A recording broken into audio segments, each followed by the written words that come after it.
الحمد لله رب العالمين والعاقبة للمتقين ولا عدوان إلا على الظالمين وأشهد أن لا إله إلا الله وحده لا شريك له ولي الصالحين وأشهد أن محمدا عبده ورسوله وصفيه من خلقه وخليله سيد الأولين والآخرين اللهم صل عليه وعلى آله وصحبه ومن اتبعهم بإحسان إلى يوم الدين أما بعد. Il nous arrive souvent de nous plaindre, d'exprimer un mécontentement de notre situation. Celui qui est marié, lui qui attendait ce mariage depuis des années, il n'est pas content de sa situation. Celui qui n'est pas marié n'est pas heureux de son célibat. Celui qui a de l'argent, il en veut encore plus et il ne se sent pas apaisé. Celui qui n'en a pas, il rêve d'avoir beaucoup d'argent. Celui qui mange trop, il ne se sent pas bien et il n'est pas satisfait. Celui qui mange peu, également, il se sent mal. Et en fait, le point commun qu'ont toutes ces personnes, c'est qu'ils n'ont pas ce qu'on appelle al-qana'a, le fait de se contenter de ce que l'on a, de se satisfaire du destin d'Allah. À un moment donné, il va falloir qu'on arrête de toujours faire des comparaisons avec ceux qui ont plus que nous. Pourquoi? Ça nous empêche d'être satisfaits de ce qu'on a déjà. Tu veux faire une comparaison dans la dunya, dans la vie d'ici-bas, compare-toi à ceux qui ont moins que toi. Et tu verras que là, tu vas te porter très bien. Là, quand je dis ça, il y en a certains parmi vous, ils ne comprennent pas. Vous ne comprenez pas, vous savez pourquoi? Parce que grâce à Allah Azzawajal, vous mangez à votre faim. Les frigos sont pleins. Les armoires, pleins de nourriture. La carte bleue, elle répond toujours présente. On a tout ce qu'il faut. Ça t'est déjà arrivé de passer un mois sans manger? De passer une semaine sans manger? Sans boire de l'eau potable? Non. Sache que dans le monde, il y en a qui vivent cela. Et c'est en te comparant à ces gens-là que tu auras al-qana'a. Al-qana'a, c'est le fait de se contenter de ce qu'on a. De dire alhamdulillah. Mais on a du mal. Notre jeunesse, pareil. Les ados, ceux qui sont un petit peu au-dessus d'eux, les comparaisons, lui il a un vélo, lui il a une console, lui il part en vacances, lui il a acheté des vêtements, lui il a une paire de baskets. On regarde tellement les gens qui sont au-dessus de nous dans la vie d'ici-bas qu'on en oublie d'être reconnaissant pour les nombreux bienfaits qu'Allah subhanahu wa ta'ala nous a octroyés.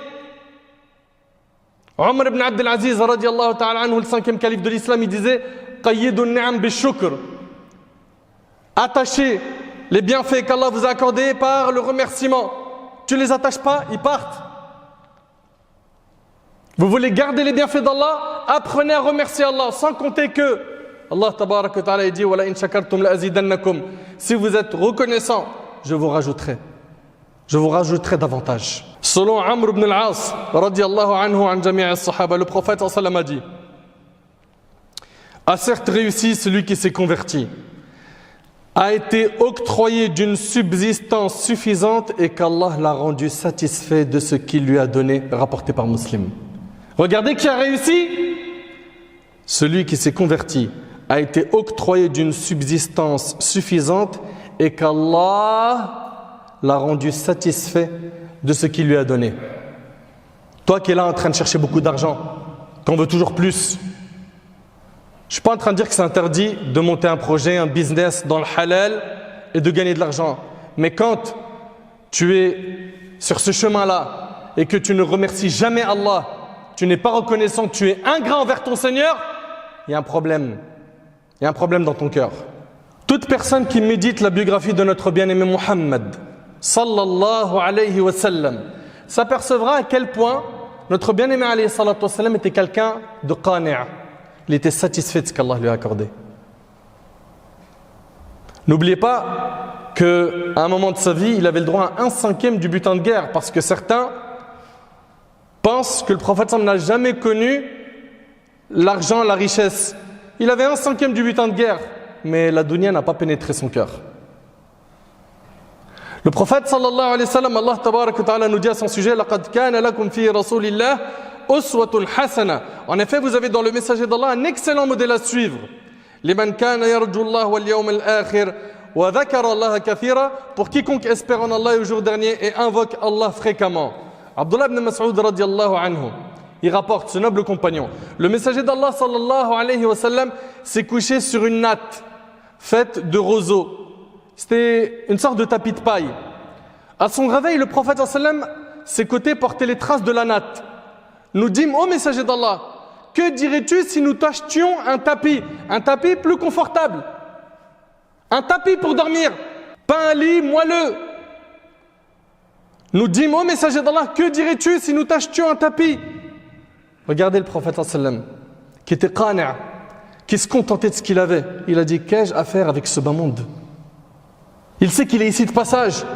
Il a dit, je n'y suis que comme un cavalier qui se mit à l'ombre d'un arbre, puis parti en le laissant rapporter par Tirmidhi. Selon Urwa, le neveu de Aïcha, radiyallahu ta'ala anha, il fait partie des grands fuqaha, juristes de Médine. Il a étudié très longtemps chez Aïcha, sa tante. Selon Urwa, Aïcha radiyallahu anha lui a dit, écoutez ce qu'elle a dit, Aïcha radiyallahu anha, la femme du prophète sallallahu alayhi wa sallam, par Allah, ô fils de ma sœur, nous voyons la nouvelle lune, puis la suivante, jusqu'à 3 nouvelles lunes en 2 mois, sans qu'on ait allumé un feu dans les maisons du messager d'Allah sallallahu alayhi wa sallam. Vous savez, ça veut dire quoi?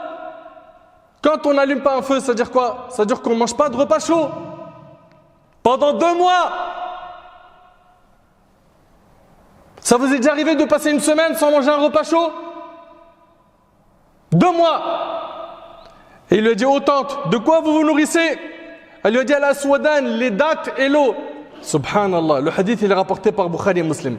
Aïcha radiyallahu anha, elle rapporte, la famille de Muhammad sallallahu alayhi wa sallam n'a jamais mangé à sa faim du pain d'orge 2 jours consécutifs jusqu'à sa mort, rapporté par le Bukhari et également Muslim.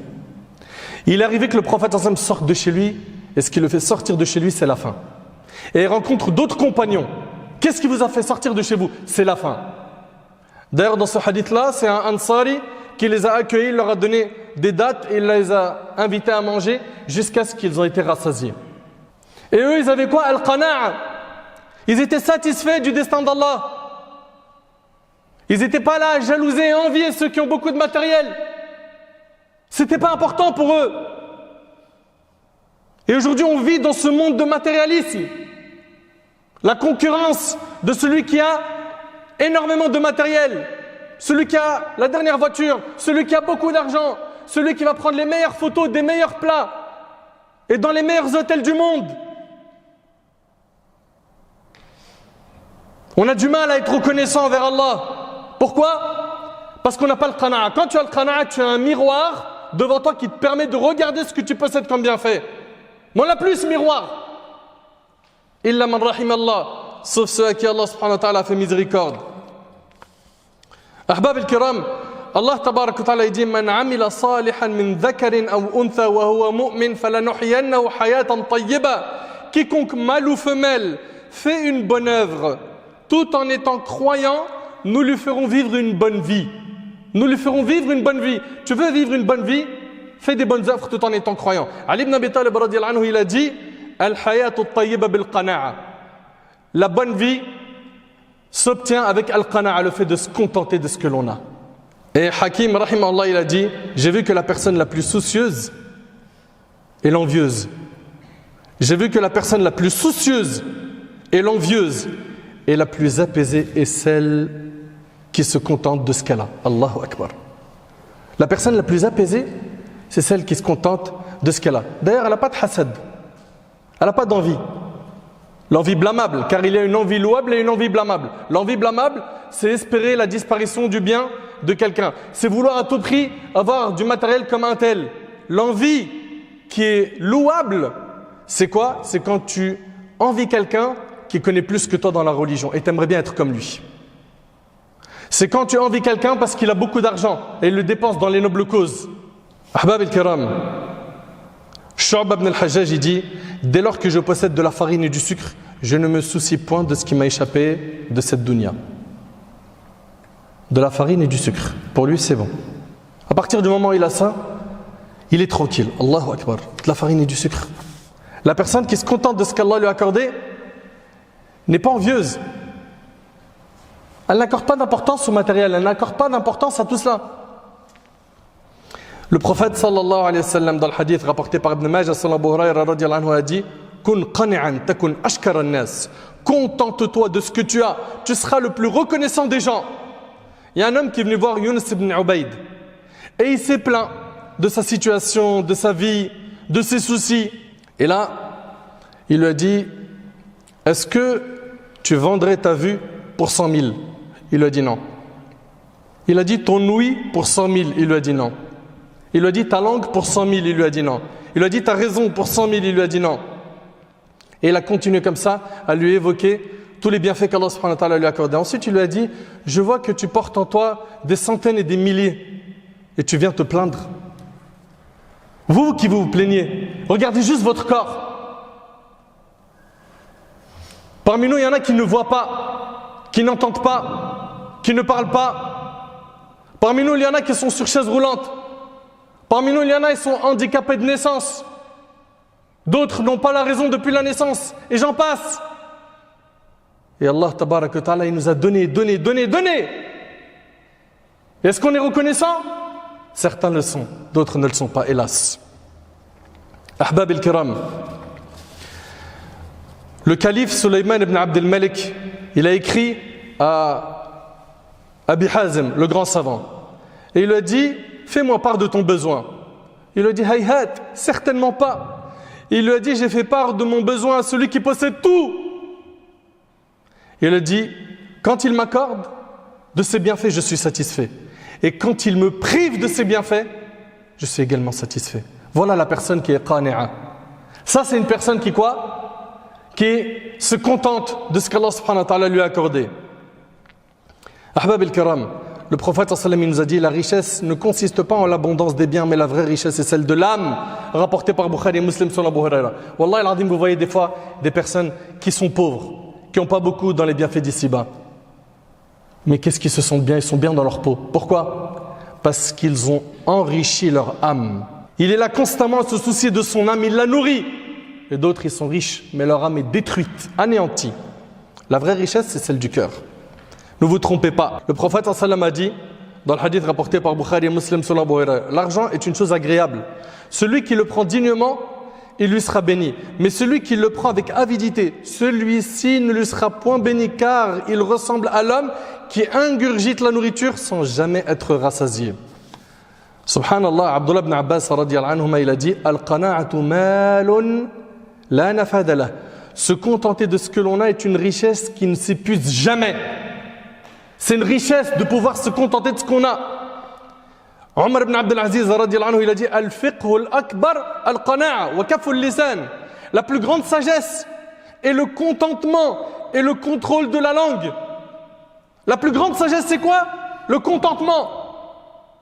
Yahi, ma sœur, toute la journée on est là en train de chercher à renouveler le matériel qu'on a. J'ai un téléphone, je suis pas satisfait, j'en veux un autre, je veux le dernier cri. Elle a une belle cuisine, elle veut la changer. Et ainsi de suite. Mais à un moment donné, il faut se dire quoi? Alhamdulillah, on est bien. Et que ça émane du cœur, cette reconnaissance. Mes frères, mes sœurs, la personne a besoin de quoi? De qana'a dans sa vie. Autrement, sa vie va être très très difficile. Écoute avec moi, toi qui te plains énormément. Selon Ubaydullah al-Ansari radiyallahu anhu, le prophète sallallahu alayhi wa sallam a dit celui qui se réveille le matin en sécurité parmi les siens. Il se réveille, il est en sécurité. 2. Ne souffrant d'aucun mal dans son corps. Donc il est en bonne santé. 3. Et possédant la nourriture de sa journée, c'est comme si l'on avait amassé pour lui tous les biens de ce monde rapportés par Tirmidhi. C'est ce qu'on a tous ou pas? Vous vous réveillez le matin en sécurité ou vous êtes en danger? 2. Le matin, votre corps, il est en bonne santé ou pas? 3. Vous avez de quoi vous nourrir? Le prophète sallallahu alayhi wa sallam, il dit, la personne qui a ces 3 choses-là, c'est comme si l'on avait amassé pour lui tous les biens de ce monde. Mais ça va très bien pour nous. Le prophète sallallahu alayhi wa sallam a dit, regardez ceux qui sont plus bas que vous et ne regardez pas ceux qui sont plus hauts. Ça c'est dans quoi? Dans la dunya. Cela est plus à même de vous éviter de sous-estimer le bienfait d'Allah à votre égard rapporté par Bukhari et Muslim sur Abu Huraira. Sa'd ibn Abi Waqqas, il le dit, radiyallahu anhu. Il dit, je suis certainement le premier arabe à avoir tiré une flèche au service d'Allah. Nous entreprenions des campagnes militaires avec le messager d'Allah, écoutez bien, n'ayant pour manger que les feuilles des arbres, si bien que l'un de nous avait des selles pareilles à la fiente des brebis. C'est-à-dire des petites boules dures à force de constipation, c'est rapporté par Bukhari Muslim. Sahaba radiallahu anhum, ils mangent des feuilles d'arbres. Et ils sont satisfaits du destin d'Allah. Et nous, regardez ce qu'on mange. On mange combien de fois par jour? Dès que tu as faim, tu sais comment couper la faim. Quand tu es chez toi, tu ouvres le frigo. Tu as toujours un moyen chez toi de manger. Par contre, subhanallah, concernant le salaf, rahimahullah, ce n'était pas le cas. Même quand tu es dehors, tu as faim, tu t'arrêtes quelque part, tu achètes à manger. Abu Huraira radiallahu anhu, il rapporte, j'ai vu effectivement 70 des gens de la Sofa. C'était les croyants, les musulmans qui vivaient dans la mosquée du prophète qui étaient pauvres. J'ai vu effectivement 70 des gens de la Sofa dont pas un ne portait un vêtement complet. Allahu Akbar. On parle des Sahaba radiallahu anhum. Ils n'avaient qu'un seul morceau d'étoffe pour se couvrir qu'ils nouaient à leur cou. Chez certains, l'étoffe arrivait à la mi-jambe et chez d'autres jusqu'à la cheville. Ils en tenaient les deux bords avec leurs mains de peur de se découvrir, rapporté par le Bukhari. On se plaint de quoi? Quand ton regard porté sur les actes d'obéissance et d'adoration, il convient de regarder celui qui est supérieur, se considérer comme négligent, chercher à les dépasser, à faire des efforts pour les rejoindre. Allah tabaraka wa ta'ala dit وَسَارِعُوا إِلَى مَغْفِرَةٍ مِّن رَبِّكُمْ وَجَنَّةٍ وَجَنَّةٍ عَرْضُهَا السَّمَاوَاتُ وَالْأَرْضُ أُعِدَّتْ لِلْمُتَّقِينَ. Et hâtez-vous concernant le paradis, concernant les bonnes actions, on se presse. Et hâtez-vous vers le pardon de votre Seigneur et un paradis aussi large que les cieux et la terre préparés pour les pieux. Allah Ta'ala il dit Ulaika yusari'una fil khayrat wa hum laha sabiqun. Ils sont ceux qui s'empressent de faire de bonnes actions et sont les premiers à les accomplir. Wa fi dhalika falyatanafas al mutanafisun. Que ceux qui convoitent ces bienfaits s'empressent donc d'accomplir de bonnes actions. Dans le hadith de Sa'd qui est dans Sunan, le prophète a dit la lenteur est bonne dans toutes choses sauf dans les choses de l'au-delà. La lenteur est bonne dans toutes choses, sauf dans les choses de l'au-delà. Dans les projets de la vie d'ici-bas, avance lentement mais sûrement. Par contre, concernant l'au-delà, prends ta fusée et fuis vers Allah. Fuis vers Allah. Fafirru ila Allah. Le prophète sallallahu alayhi wa sallam, il disait Rabbi qanni'ni bima razaqtani wa barik li fihi wa khuluf ala kulli gha'ibatin li bi khayr. C'est rapporté par Al-Hakim et d'autres. Le prophète il disait Seigneur, fais que je sois satisfait de ce que tu m'as accordé. Demandez à Allah, faites dua. Bénis-moi ce que tu m'as accordé et remplace-moi tout ce que j'ai perdu par meilleur. Allahu Akbar. Rapidement, toi qui cherches à être satisfait de ce qu'Allah t'a accordé, 5 points. 1. Prends le chemin de la droiture. Éduque ton nafs, éduque ton ego, nourris ta foi. Adore Allah subhanahu wa ta'ala par ses noms et ses attributs. Et rappelle-toi que parmi les noms d'Allah tabaraka wa ta'ala, il y a quoi? Le nom d'Allah Ar-Razzaq, celui qui accorde la subsistance. Et que s'il t'a donné, c'est qu'il y avait une sagesse derrière. Et s'il t'a privé, c'est qu'il y a une sagesse derrière. 2. Garde en tête, mon frère, que tout ce que tu dois consommer, posséder dans cette vie, Allah te l'a écrit. Allah t'a tout écrit. 3. Multiplie les du'a pour qu'Allah subhanahu wa ta'ala fasse de toi quelqu'un de qani'a. 4. Regarde ceux qui sont en dessous de toi concernant la vie d'ici-bas. 5. Lisez la biographie de nos ancêtres, ça vous permettra d'être reconnaissant. Lisez leur biographie, à leur tête, notre bien-aimé Muhammad sallallahu alayhi wa sallam, les prophètes de manière générale, les compagnons radiyallahu anhum, at-tabi'in, atba'i at-tabi'in, les grands savants de notre communauté. Lisez leur biographie, cela sera très utile pour notre foi. Ça nous aidera à accepter le destin d'Allah subhanahu wa ta'ala, qu'Allah tabaraka wa ta'ala, il améliore notre comportement, qu'Allah azza wa jalla nous accorde al-qana'a, qu'Allah subhanahu wa ta'ala fasse qu'on soit satisfait de ce qu'il nous a accordé. Sallallahu subhanahu wa ta'ala.